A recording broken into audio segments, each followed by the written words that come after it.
Christophe Rameau, merci d'être là. Bonjour.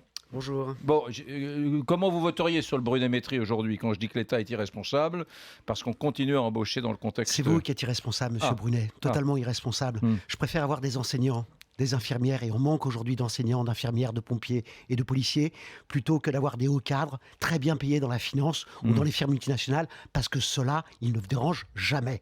Donc, aujourd'hui, il faut savoir qu'un fonctionnaire, c'est productif, monsieur Brunet. La seule différence, c'est quand vous rentrez dans une boulangerie le matin, vous payez votre croissant.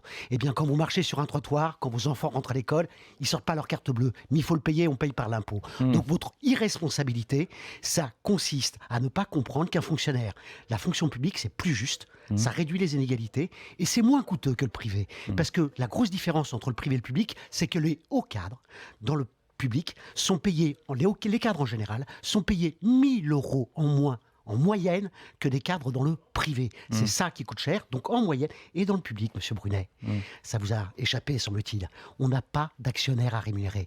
Donc tout ça, ça fait en sorte que le public, ça coûte moins cher que dans le privé. Donc c'est votre propos qui est proprement irresponsable.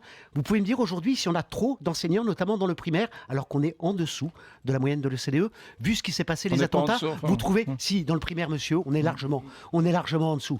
Il faut réviser vos fiches. Vous trouvez qu'on a trop de policiers?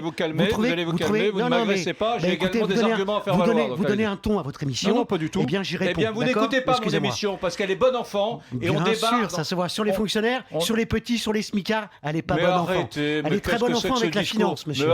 Elle est très bonne enfant avec les hauts cadres. Quel lieu commun, mon Dieu. Bien sûr, quel lieu commun. Vous tapez toujours contre les fonctionnaires, contre les petits, contre les smicards, contre les pauvres. C'est ceux qui sont sans arrêt dans le viseur de la sulfateuse dans votre émission, monsieur. Si vous voulez que je vous donne des brevets de pauvreté, non mais qu'est-ce que c'est? Non, c'est pas une question de brevet de pauvreté, arrêtez avec les lieux communs. Bon, revenons à des arguments. Revenons à des arguments. Revenons à des arguments. Très bien, je me tais. Regardez, les arguments.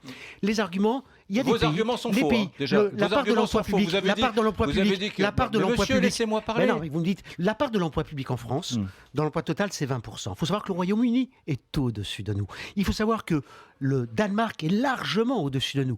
Il y a un pays qui est en dessous de nous, c'est le Japon. Là, vous allez me sortir, ou on sort souvent, peut-être pas vous, l'argument de la dette publique. Il faut savoir qu'au Japon, la part de l'emploi public, c'est aux alentours de 10%. Nous, on est à 20%.